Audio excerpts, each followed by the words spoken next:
And so, what were you saying about the ferns and? Well, a lot of the ferns are tender. They will die in the cold. Uh huh. So we bring them here. We have a lot of people donate them to us to keep over the winter and we can use them in the spring. We have many different varieties of ferns. This is also the greenhouse where we have all of our tropical plants, our house plants, anything that's not going to make it through the winter. We keep it warm with a heater in here, and we propagate and make new ones to sell in the spring.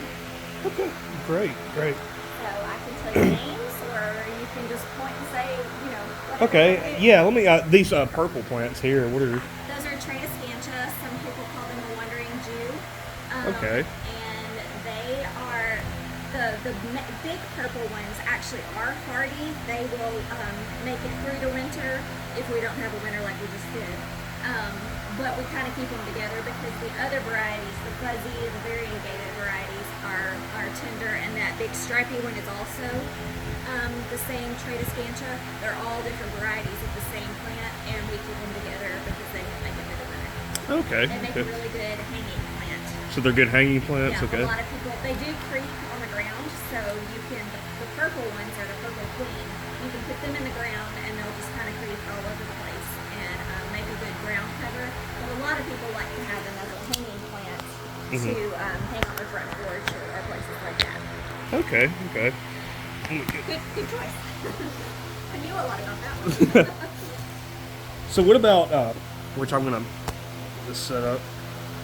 I was gonna ask you about the moisture that it requires, because I know some plants, can kind of go without for a little while. All of these have to be. If you don't mind, I'm gonna have you. You talking about it, and then that's what I'm doing is B-rolling. Sure. That way I have an interview and a B-roll. Right, So tell me when you're ready for me Yeah, to let me- talk, and I'll answer that question. gotcha.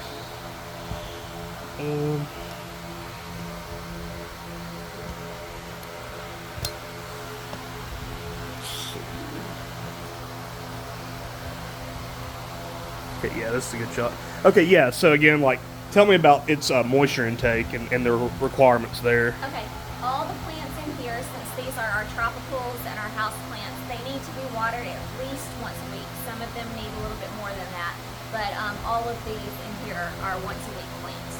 Once a week. Okay. We have a sprinkler system in here that is set up to help us out with that, but we still have to go around and do some spot watering every now and then. So what's the most rarest plant that you have in this greenhouse? Rarest plant? That's a good question and not one that I am the best at answering. This is a philodendron. I don't remember which. In the red or the? No, in the black pot with the reddish leaves. Okay. That is a philodendron that is somewhat rare. In the back there we've got a monstera, which at this point is not exactly rare, but it's kind of coveted still a little bit. We've got a bunch of Hoyas that are hanging up there, and some of those can be kind of rare. Hoyas. Okay. Someone else may have a better answer to that question. So are there any, difficulties growing these kind of plants? And also, too, another thing, I guess, would an easier question would be is what not to do when growing these plants. If you have a list of do-nots. Don't overwater. Water them once a week. See how they do, and don't overwater them. If you overwater, then you're going to get not dry rot. You're going to get rot if you overwater them, and that's just the surefire way to kill them. So once a week is pretty good. Occasionally, it'll kind of wilt after you get it established. It'll kind of wilt and let you know that it may need a little bit more than that. But that would be my number one. Don't. So, as far as their environment and where they're growing, can most of these plants also be grown in, I guess, a more humid climate, like a more indoor climate? Yes. All of these in this greenhouse are either a tropical or a house plant, but house plants are actually also tropicals. So that means that somewhere in South America, they're growing wild like a weed. And somebody is trying to cut down this plant and says, get it out of my yard. and we're up here in North Alabama going, please let me have more of this plant, which is kind of funny. I've always thought that was interesting. So for instance, the monsteras grow up trees in South America. They're just growing wild, and we're importing them like crazy. But because of that, the reason we have them in this heated greenhouse, they do not tolerate cold weather. A lot of them cannot tolerate below 40 degrees. Some of them can make it all the way down to freezing.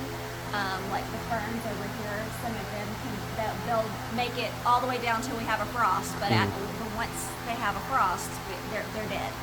So these ferns over here. All of these different types of ferns. These are mostly Boston ferns. Some of these are asparagus ferns. And then we have some other types of ferns over here.